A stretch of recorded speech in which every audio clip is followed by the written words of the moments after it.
Rolling. સમગ્ર દેશની અંદર 2024-25માં કેન્દ્ર સરકાર દ્વારા PM ઇન્ટર્નશીપ સ્કીમ લોન્ચ કરવામાં આવી. આ જ્યારે જાહેરાત થઈ અને બજેટમાં જોગવાઈ કરી ત્યારે કહેવામાં આવ્યું હતું કે દેશમાં 5 વર્ષની અંદર 1 કરોડ યુવાનોને સીધો લાભ આપવામાં આવશે.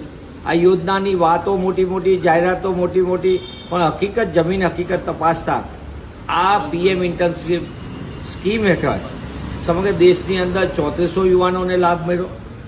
ગુજરાતની અંદર 11,000ને જ્યારે ઓફર કરવાની વાત આવી એની સામે માત્ર 1,000 યુવાનોને આની તક મળી, ઇન્ટર્નશીપ પૂરી કરી. એટલે કે માત્ર 8% PM ઇન્ટર્નશીપ યોજના હેઠળ લાભાર્થી છે. એટલે કે 92% યુવાનો એનાથી વંચિત રહે છે.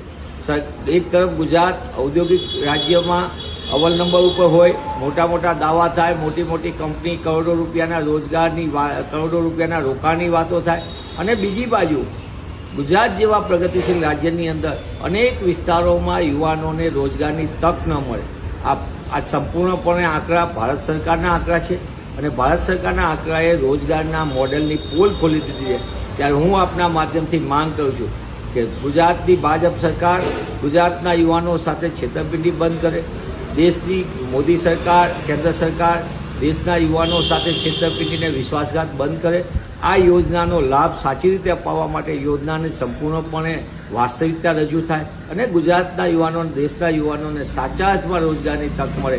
એક તરફ સત્તામાં આવતા પહેલાં મોદી સરકારે 2 કરોડ રોજગાર દર વર્ષે આપવાની વાત કરી. આજે 12 વર્ષમાં 24 કરોડ રોજગારને બદલે લોકોના રોજગાર, યુવાનોના રોજગાર છીનવાઈ રહ્યા છે.